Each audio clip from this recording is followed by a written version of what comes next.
Vamos abrir as nossas Bíblias no texto em que nós estamos trabalhando desde quarta passada, que é João capítulo 8, do verso 1 ao verso 11. João capítulo 8, do verso 1 ao 11. Começamos falando desse texto quarta-feira passada. E está no nosso módulo de casos, fatos, vidas que foram trabalhados pela imensa graça de Deus em Cristo Jesus, trazendo os recursos de Deus, com compaixão, com misericórdia. Nós falamos da mulher do fluxo contínuo de sangue, de uma menstruação crônica. Falamos do leproso, o Deus que se permite ser tocado pela mulher, o Deus que toca ao leproso para que ele receba a cura. E agora nós estamos falando dessa mulher culpada. Mulher que foi pega em adultério e aqui ela está sendo levada à presença de Jesus. E nós analisamos quarta-feira passada a sua culpa.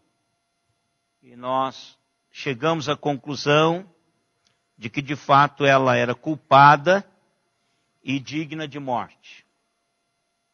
Então a sua culpa a levaria à morte.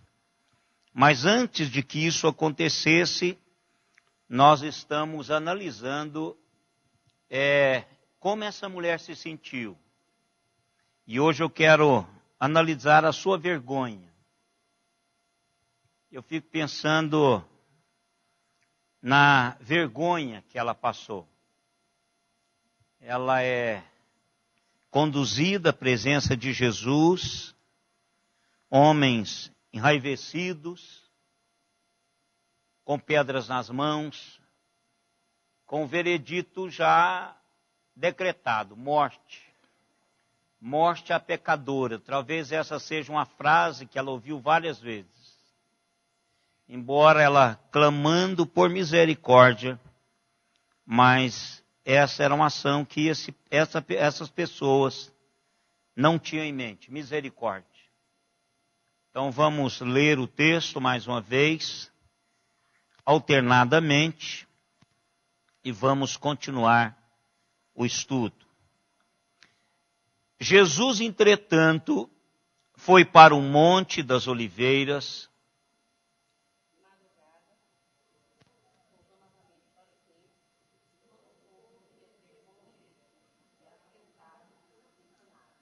Os escribas e fariseus trouxeram à sua presença uma mulher surpreendida em adultério e fazendo-a ficar de pé no meio de todos.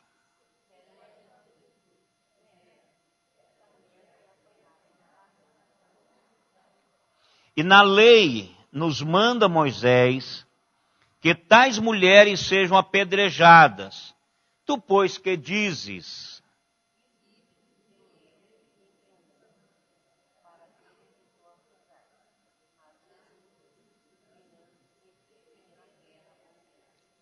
Como insistissem na pergunta, Jesus se levantou e lhes disse: aquele que dentre vós estiver sem pecado, seja o primeiro que lhe atire pedra.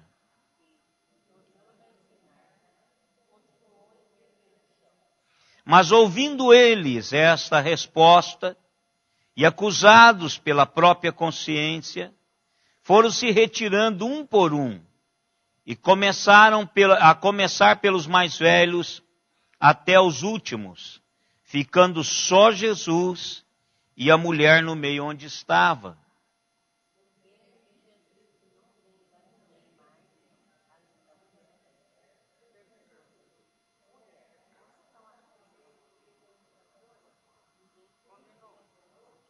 Respondeu ela: ninguém, Senhor. Então lhe disse Jesus: nem eu tampouco te condeno. Vai e não peques mais. Pai querido, a tua palavra está aberta diante dos nossos olhos. E o que nós vemos aqui, ó Deus, é um retrato das nossas vidas. Pessoas pecadoras, dignas de morte, mas o Senhor vem com graça nas nossas vidas. E nós queremos, ó Deus, nesta noite, aprender isto. E que o Senhor esteja, através do teu Santo Espírito, trabalhando o coração de cada um aqui. Que essa palavra seja uma palavra instrutiva. Que essa palavra seja uma palavra desafiadora.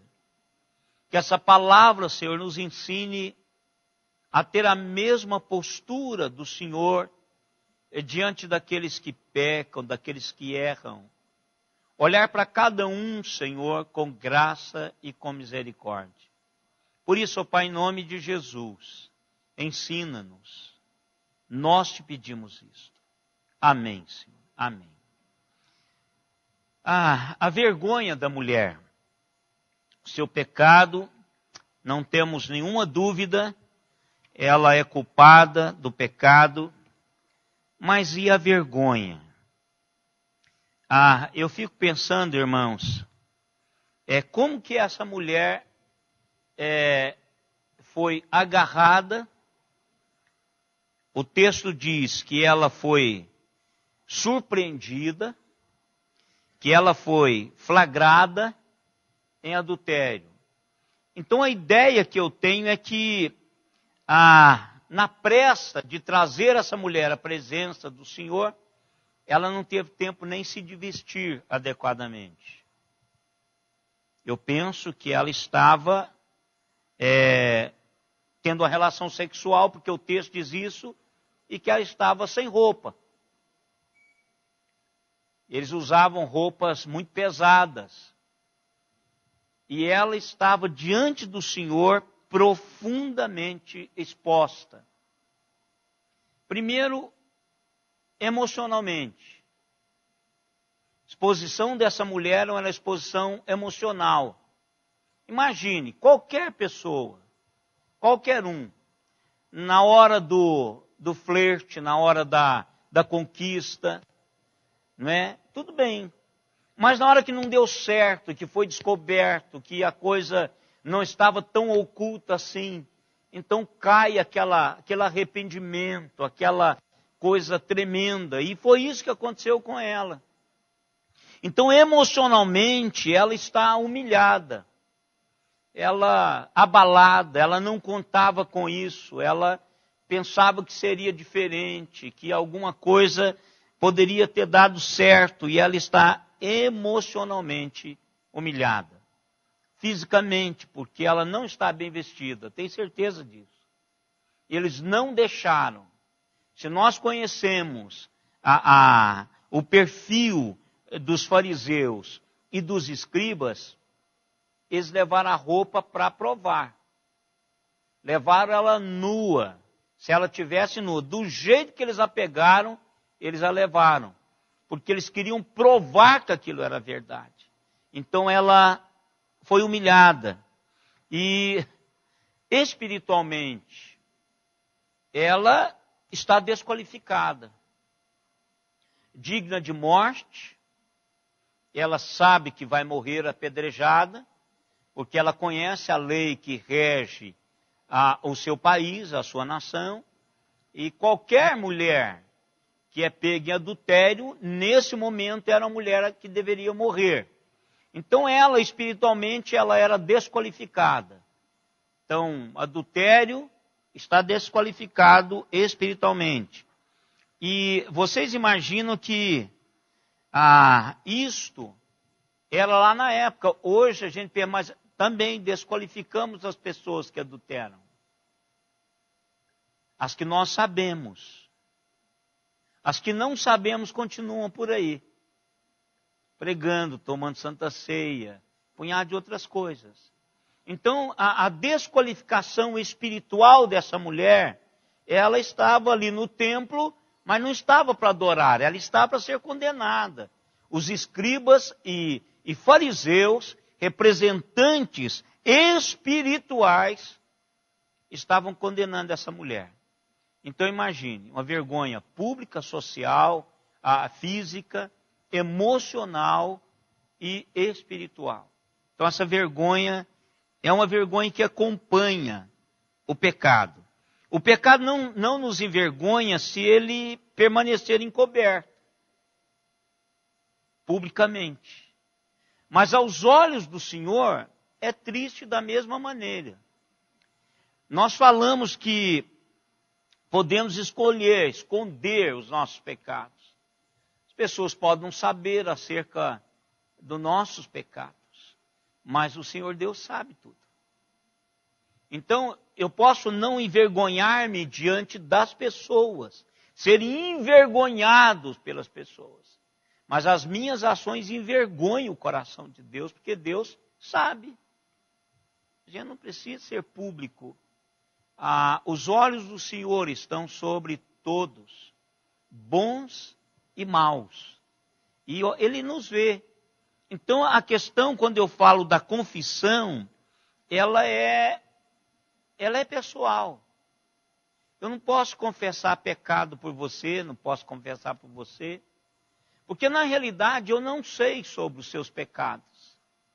E principalmente para pastor, normalmente as pessoas não contam os seus pecados, a menos que a coisa foi descoberta. E eles precisam de serem tratados. Aí vai lá e conta para o pastor.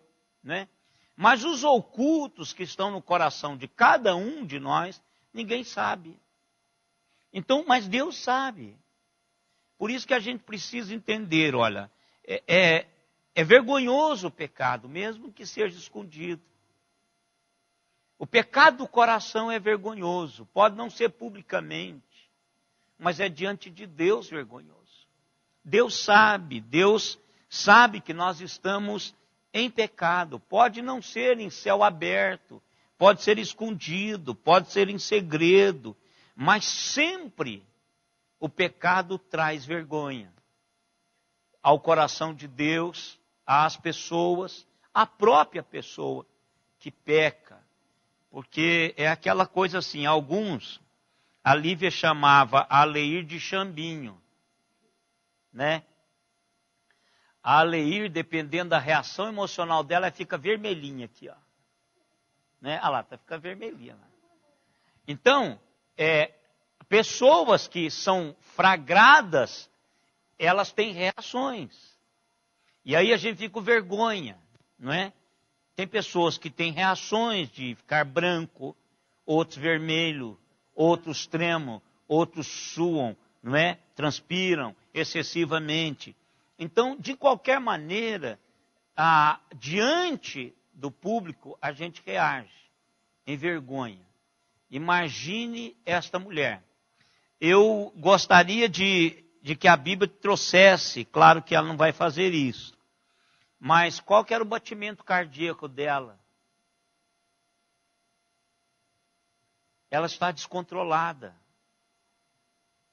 Com certeza o coração dela está a ponto de sair para fora da boca. Por quê? Primeiro, o fraga. Ela foi pega, surpreendida em adultério. Segundo, os fariseus e escribas, aqueles homens que estavam lá. Então, e a sentença? Era uma mulher que estava sentenciada à morte.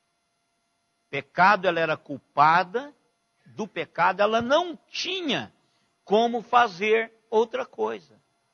Ela sabia que tinha pecado. E ela estava envergonhada disso. Diante daquele mundo de homens. Imagina vocês, só tinha homem ali.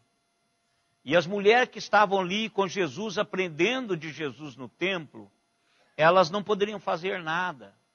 Mulher não poderia fazer nada nesse momento.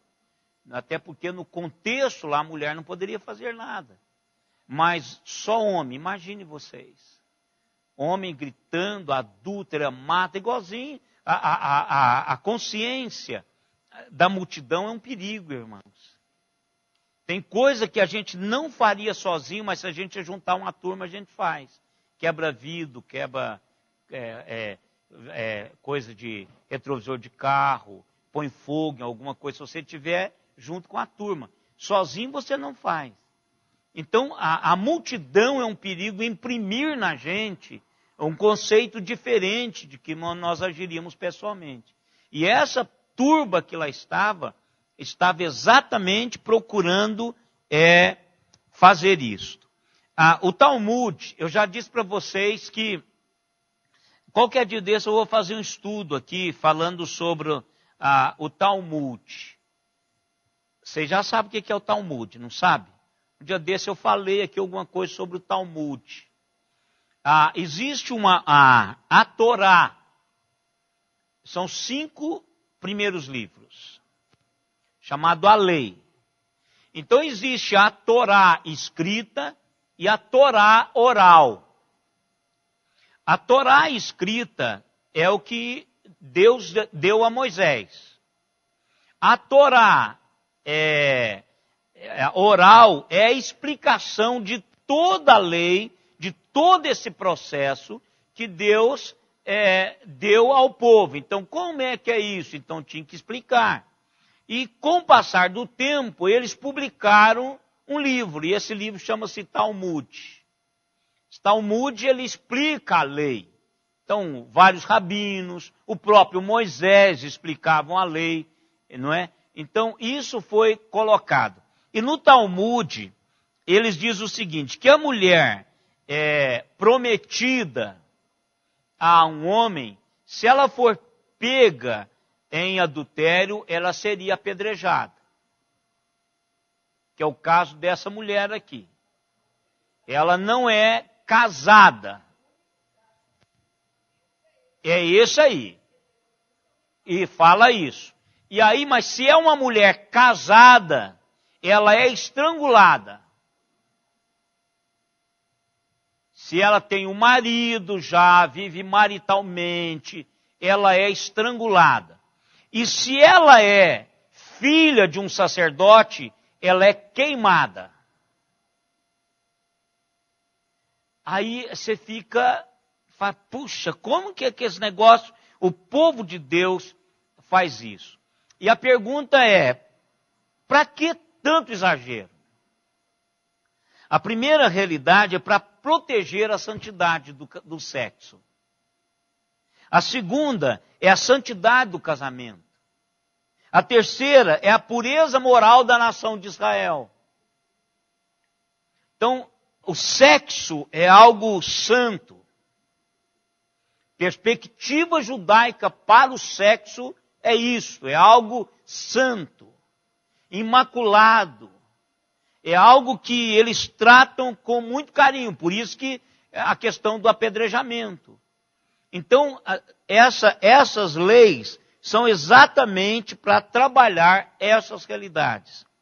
Mas essa acusação aqui, nesse momento de vergonha dessa mulher, tem um problema. Qual o problema dessa acusação? Hein? Não antes da cilada. Daqui a pouco a gente vai falar sobre a cilada. Mas qual é o problema dessa acusação?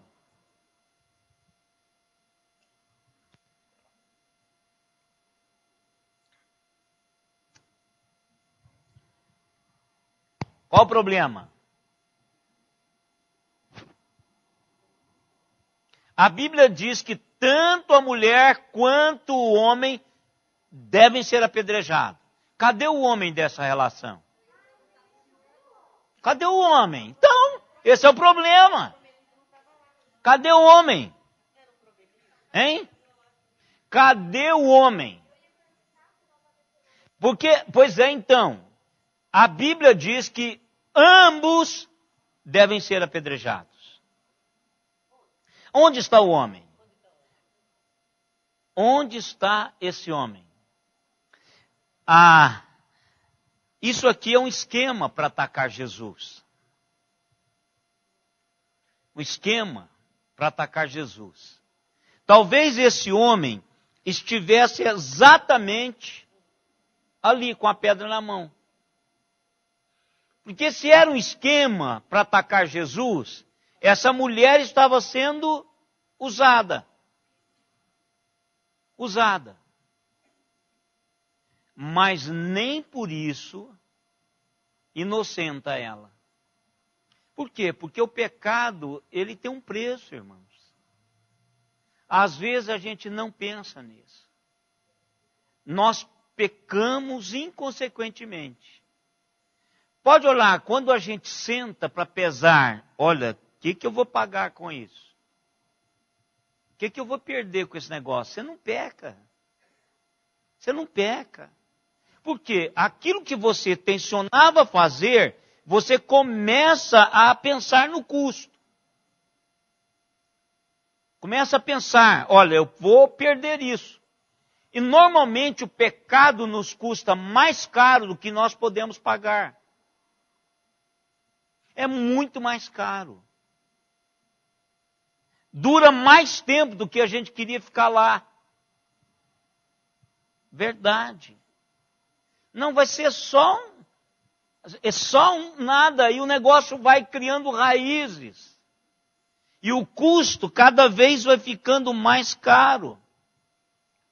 Eu tenho dito aqui no momento de confissão, de que o pecado tem um preço. Ou eu vou pagar esse preço, ou Jesus pagou esse preço por mim. Jesus Cristo, já temos esse preço pago. Aquele que não tem Jesus, no final da vida vai pagar. E vai para o fogo do inferno. Sem Jesus, Apocalipse diz no lago de fogo. É o preço do pecado. Jesus Cristo, ele veio e pagou o meu pecado. Então, eu estando em Cristo, então eu estou perdoado. Não há mais culpa, eu estou livre da condenação do pecado. Então, o pecado tem um preço. E essa mulher sabia disso, que ela tinha pecado. Isso ela não tinha dúvida. E ela foi sentenciada. Outra coisa que acontecia com essa mulher é que quem poderia defendê-la? Ninguém. Quem vai defender uma adúltera diante da lei, que está dizendo que a culpa, que ela é culpada, é sentenciada, e que está dizendo, olha, não tem interpretação de lei, adulterou, morreu. Qual advogado maluco que vai fazer o negócio dele? Vai ser apedrejado também. Então veja como que é fantástico. A multidão a condena, ela não tem como escapar, aliás, o pecado dela a condena, primeira coisa. A multidão a condena, a lei a condena, a instituição religiosa a condena porque estão lá os escribas e fariseus consentindo e com pedra na mão. Quem é que iria fazer alguma coisa por essa mulher? Hein? Agora pensa como que é a coisa.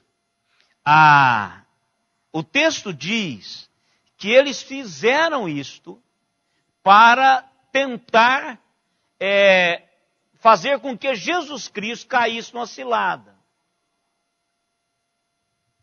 Pensa que coisa maravilhosa. Os seus algozes estão levando essa mulher a um homem, o único homem do planeta que poderia fazer alguma coisa por ela. Eles tensionavam matá-la. E com isso implicar a vida de Jesus. E eles levam essa mulher no melhor lugar possível desse planeta. Para junto de Jesus. Aquele que poderia estender graça e misericórdia. Eu quero dizer para os irmãos que esse texto me faz assim, usufruir de algo fantástico, que às vezes a gente só pensa para os outros pecadores. Mas eu quero dizer isso para todos os pecadores que estão aqui. Jesus nos ama. E Ele nos amou quando nós estávamos mortos nos nossos delitos e pecados. E Ele nos ama hoje, na mesma intensidade, depois que nós fomos lavados e remidos no sangue do Cordeiro. Então, quando pecarmos, quando alguém pecar, olha com graça. Olha com graça. Por quê? Porque Deus, em Cristo, olha com graça. Imagine vocês, se o nosso evangelho fosse um evangelho de verdade vivido todos os dias, que não tem sido vivenciado, historificado através da nossa história, numa minoria esmagadora, muito pequenininha, aliás, que nem aparece, né? Mas se maciçamente nós vivêssemos esse evangelho, imagine nos seus condomínios, no seu trabalho, na sua universidade, nos lugares que as pessoas estavam, ouviram uma palavra de perdão. Não precisava de drogas, beber, não precisava de fazer nada para se ser aceito. Elas seriam trabalhadas por esta graça. O único lugar que a pessoa pode ir para um lugar, do melhor lugar que tenha, é junto de nós, como representantes desse Deus misericordioso. Se eu estou no lugar, irmãos, eu preciso de representar esse Deus. Eu preciso dizer para a pessoa, vem cá, Deus te ama. Agora, o que Deus vai fazer em transformação, Ele vai fazer. Mas esse abraço você tem que dar quando a pessoa chega. Você não pode criar repulsão na pessoa. Jesus não fez isso. Jesus não fez isso. Ele recebe. Agora, eu fico pensando, irmãos, outra coisa. A malícia desses acusadores. Ao verso 6, isto diziam eles, tentando, ou seja, provocando a Jesus Cristo, para ter de que o acusar. Mas Jesus, inclinando, ele começa a escrever. Eu fico só pensando duas realidades. Se Jesus Cristo deixasse essa mulher ir sem condenar o seu pecado, ele seria visto como sendo conivente com o pecado dela. Vocês se lembram daquele... tem um coisa dizendo do sábio que estava com um passarinho na mão perguntando se ele estava vivo ou morto. Não é? Se ele falasse vivo, ele apertava e matava ele. Se falava morto, ele soltava ele. Então não tinha como sair. Não é? Hein? Eu compartilhei lá no Post Mola. Eu vou lá todo sábado para conversar um pouquinho lá com os funcionários do Júnior.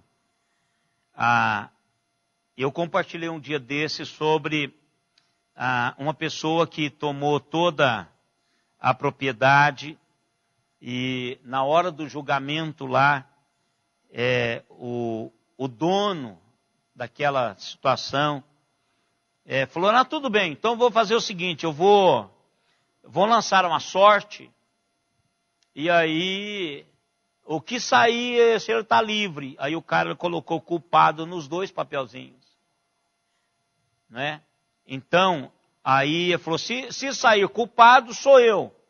Aí ele colocou culpado nos dois, porque o cara ia ser culpado.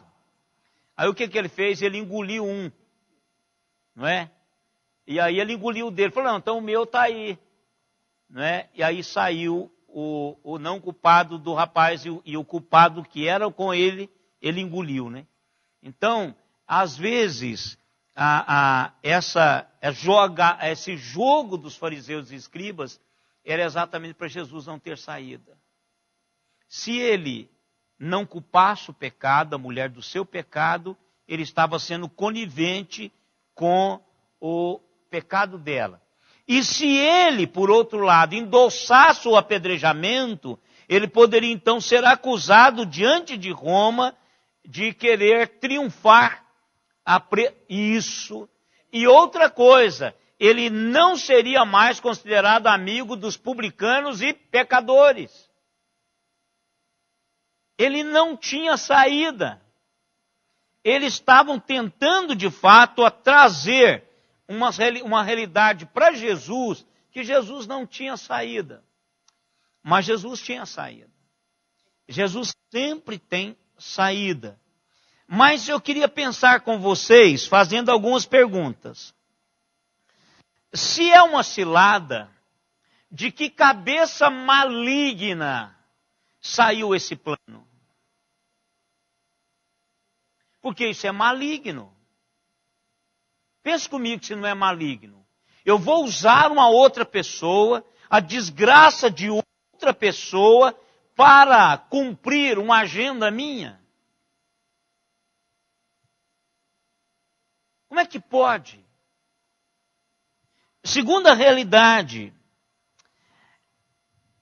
será que eles acompanharam alguns olhares sugestivos de dois enamorados em adultério já? Será que esse cara olhando assim, olhares meio, falou, esses dois vão adulterar, vão ficar aqui para a gente pegá-los no pulo? Que pode acontecer. Eu até acho que nessas baladas, se você ficar de olho, você só vai saber que vai pintar alguma coisa, não é? Homem e mulher, quando fica bobo assim, dá na cara, não é? Dá. Qualquer pessoa esperta sabe os olhares, a maneira como tratam um ao outro, não é? Aquela coisa que eu falo, a coisa vai pegar. Mas a pergunta mais assim que eu tenho é o seguinte: como é que tantas testemunhas conseguiram flagrar um adultério? Esse mundo de gente, de homens, surpreenderam a mulher em adultério, quando o contexto era de apedrejamento, era um risco tremendo que os dois estavam correndo. Como é que esse negócio foi feito assim, para ter condições de público?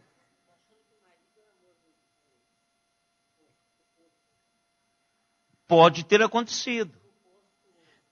Suposto adúltero.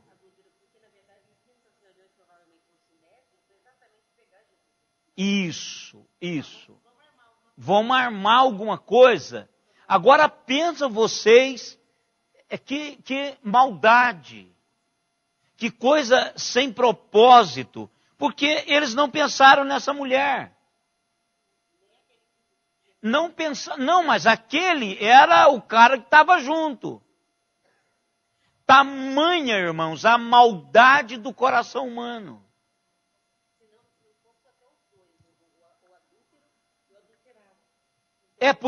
Porque o acordo, ela não. Mas a turma, ele não está aqui, a razão dele não estar significa que ele participou dessa trama. Armou tudo. Agora, irmã Maria Setúbal, o problema é o seguinte: como é que esses homens não pensaram nessa mulher?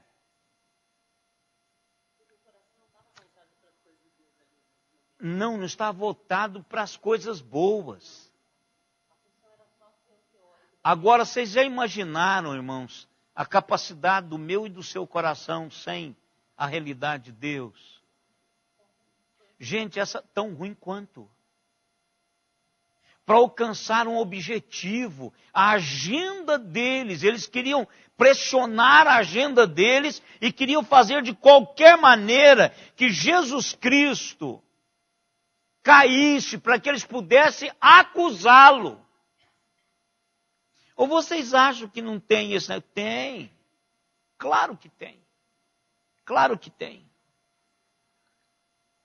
Irmãos, o esquema deles poderia ter dado certo se não tivesse sido Jesus. Porque Jesus Cristo, primeiro, não entrou no jogo deles. Segundo, Jesus Cristo conhecia o coração deles. Agora, como é que Jesus reage? É aqui que é o momento da reação de Jesus. Como é que Jesus reage a tudo isso? Primeiro, eles chegam e pedem a opinião de Jesus. É aqui que eles querem pegar Jesus. Deus diz. Isso aqui é assim, a gente precisa de entrar na cabeça dos fariseus e escribas, para que a gente possa perceber a dimensão da resposta de Jesus. É como se ele chegasse para Jesus e dissesse, Deus disse para Moisés, e Moisés diz para nós, e você diz que é filho de Deus. Então o que você acha da lei? Primeira coisa. E dela, o que você acha? Olha que engenhosidade, essa é a palavra. Então o que Jesus, olha, do seu adultério, sobre a mulher, sobre a lei, o que é que você faz? O que Jesus faz? Abaixa-se e começa a escrever no chão. Aqui tem um negócio fantástico, irmãos. O que é a coisa fantástica que tem aqui? Antes de eu falar. Tem um negócio fantástico aqui. Claro que vocês não vão saber grego, mas não é o grego não. O grego eu vou dizer para vocês. Mas o que é fantástico nesse texto aqui? Não, mas você já está lá. Não é isso que é o fantástico. O que é fantástico nessa revelação aqui?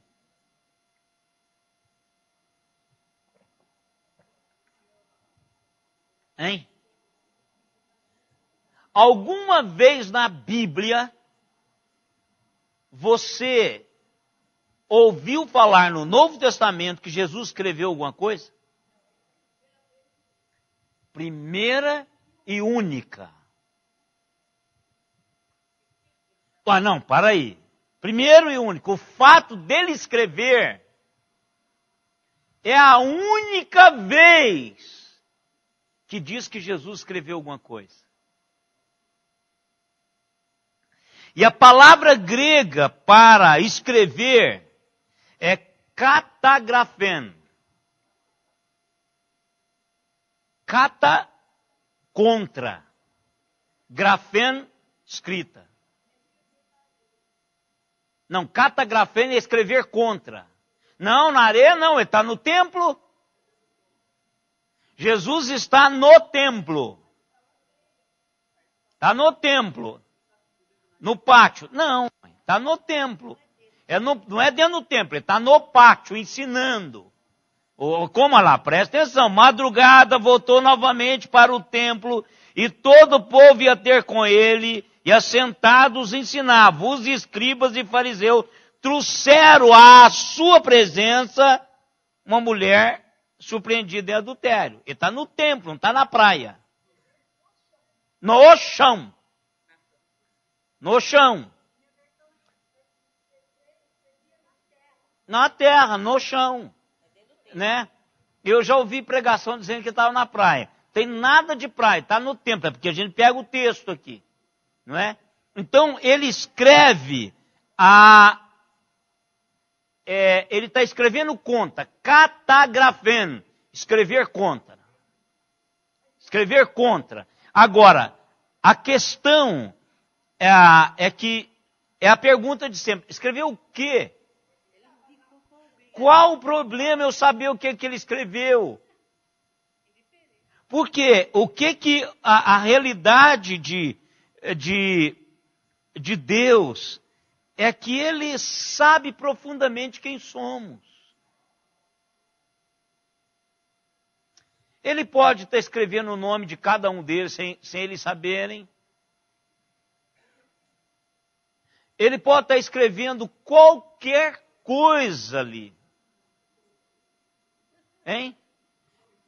Ele pode estar escrevendo qualquer coisa, deixando-os mastigar aquelas realidades que eles estavam na mente.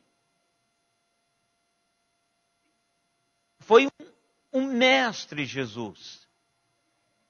Ele começa a escrever contra.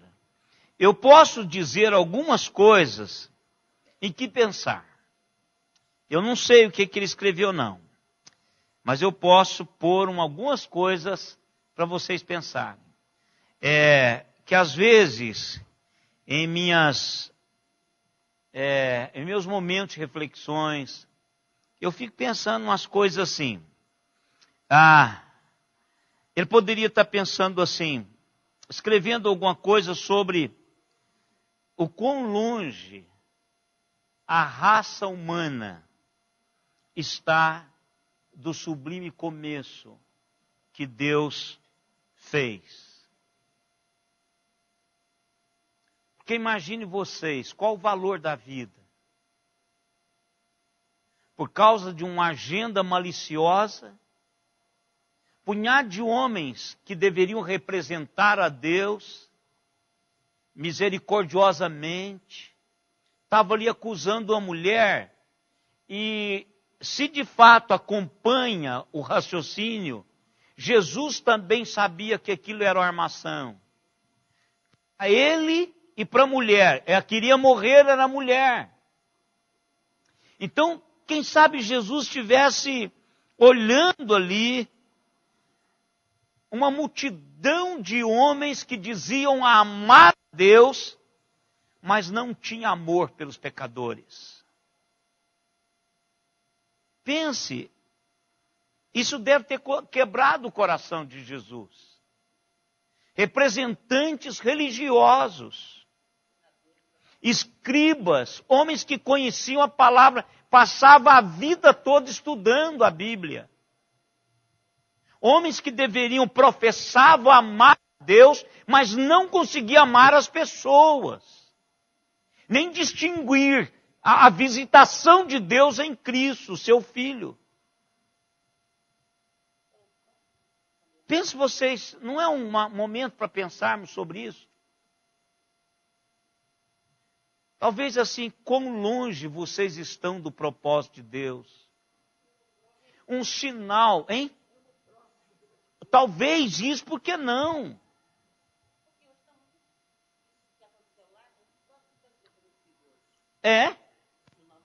Claro que é. Bem no nosso tempo. Bem no nosso tempo. Então, quer dizer, a profissão é amar a Deus, mas a praxis é de ateu. Estão buscando apenas matar as pessoas pelo pecado delas. O amor de Deus não está sendo manifestado através das pessoas que deveriam. Agora, leiam para mim Jeremias 17, 13, para a gente pensar alguma coisa aqui também.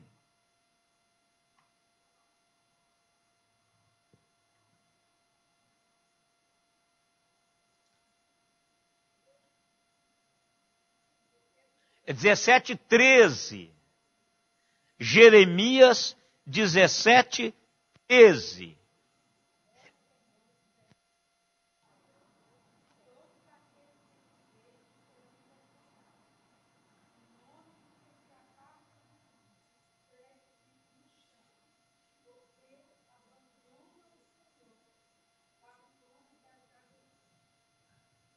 ele está com escribas e fariseus. Pode. O próprio nome deles. Em cumprimento a Jeremias 17:13. Aqueles que afastam do Senhor, o seu próprio nome será escrito no chão. Pode, só pensamento, para vocês pensarem. Não no chão, está longe o coração deles. Aí Jesus pode ter sentado ali, porque ele não precisava falar muito, ali eram estudiosos da lei e dos profetas. E assim, estudioso mesmo, não é igual a gente não. Eles sabiam de cor, por exemplo, a Mary falou aqui que sabe de cor quase a Bíblia toda, e muitas pessoas foram para casa não acreditando.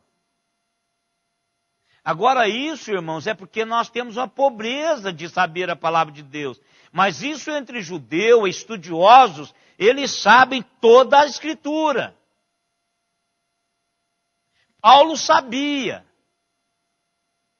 Paulo estava sendo treinado para ser rabino.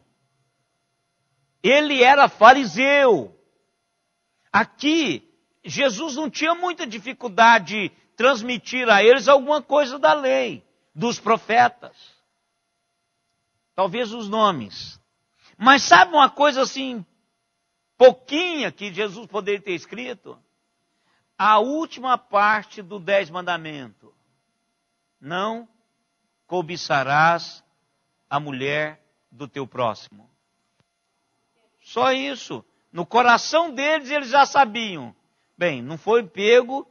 E alguns ali que poderiam ter adulterado às escondidas. Vocês acham que não tinha? Claro que tinha adultério, irmãos. Era muito mais prevalente naquela época como é hoje. Por que a Bíblia é cheia de falar sobre adultério? É porque naquela época era assim. Era assim, desse jeito. Então, Jesus pode ter escrito lá.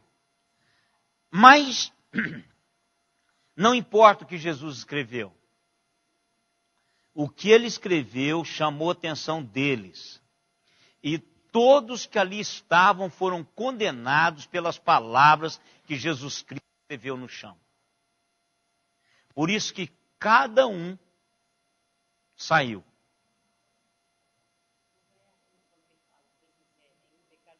Pois é, mas aí já tinha escrito. Então, já tinha escrito. Não é? Então, ele tinha escrito e aí eles se sentiram condenados pelo que ele escreveu. Pelo que ele escreveu. Então, ele escreve, captura a atenção deles e agora ele levanta. Ele diz assim, então, aquele que não tem pecados, e quais pecados? Talvez aquele que ele escreveu lá. Atire a primeira pedra. O que Jesus fez foi exatamente o que eles fazem. Porque para tirar a primeira pedra, a pessoa tem que ter sido testemunha ocular e não pode ter aquele pecado que ele está apedrejando o outro. Jesus usa o mesmo sistema para falar, olha, então, quem tenha... Não é que Jesus achou que alguém tivesse. Jesus sabia que aquilo ali não tinha, que naquele momento não tinha ninguém que estava ali que poderia condenar aquela mulher. Jesus trata primeiro com os algozes dela, com os acusadores dela e de Jesus. E agora, depois, quarta-feira que vem, nós vamos ver como é que Jesus trabalha com essa mulher. E é muito mais do que mandar ela embora, irmãos. Muito mais do que isso. Então, vamos pensar nisso em casa, vamos mastigar isso lá, não é? A maldade do coração do ser humano, usa as pessoas para cumprir os seus propósitos. E pode ter certeza, ela seria apedrejada se não fosse Jesus o homem que de fato tinha recebido aquela mulher. Mas isso só mostra o coração do Senhor Jesus, cheio de graça e misericórdia, e mostra o meu e o seu, pecador, maquinador, que às vezes a gente faz exatamente isso. Quanto isso já apareceu, tramas para pegar uma outra pessoa, para provar alguma coisa, montam esquemas, criam situações para que outras pessoas sejam envolvidas em algum pecado, em alguma vergonha. Que Deus nos livre disto, né? Tanto do pecado quanto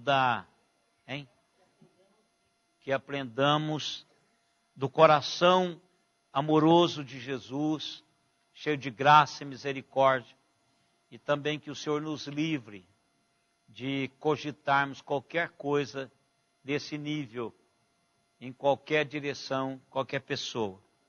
Eu gosto... Quem já leu O Pequeno Príncipe aqui? Qual que é a grande frase do Pequeno Príncipe? O que ficou do Pequeno Príncipe?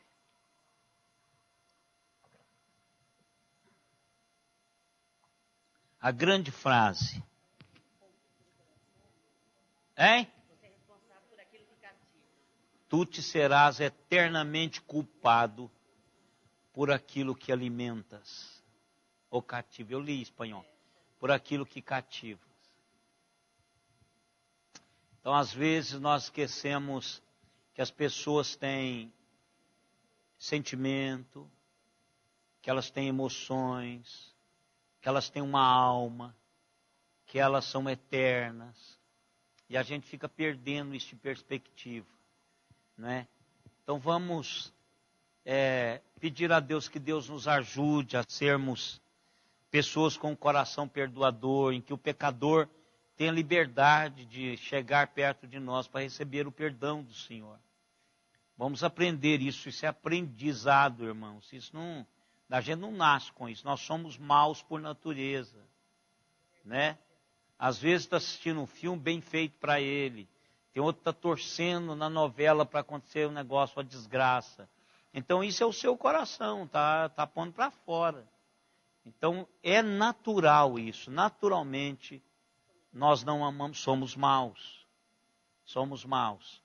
Então só Jesus para reverter esse quadro e ainda assim precisamos ficar o tempo todo atentos. Vamos colocar em pé, vamos orar, agradecendo a Deus pela bênção de estarmos juntos de novo. Amado Pai, nós te louvamos pelo teu coração misericordioso, porque se assim não fora, Senhor, eu não estaria aqui. Eu sei, ó Pai, que cada um que aqui está, sabe, ó Deus, da sua própria situação.